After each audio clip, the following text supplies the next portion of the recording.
Uy, si Palema. Uy, Palema. Magtutulog kayo. Ba't gising pa kayo ng oras na? Yun, no? Mga anak-anakan ko nandito lahat. No, gising pa. Ano, meron kayo meeting? May meeting kayo. Meron kayo, ha? Madaling araw na tulog mo na lang yan. Okay, Palema. Good morning. Matulog ka na. Alam ko, ikakat mo naman to.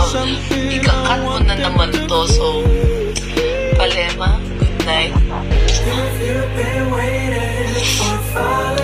Magaling mag-edit itong mga nakship. Napakitaan nyo ako, ha? Mga taga-saan ba kayo? Hindi pa naman, Fiona Era at Palema. Nag-live ako sa TikTok ko kanina sa TV. Pero hindi ko masyado inilikot. Just nagkwento-kwento lang ako. Siyempre, sa binibini manikit. Siyempre, sa taon may hirap.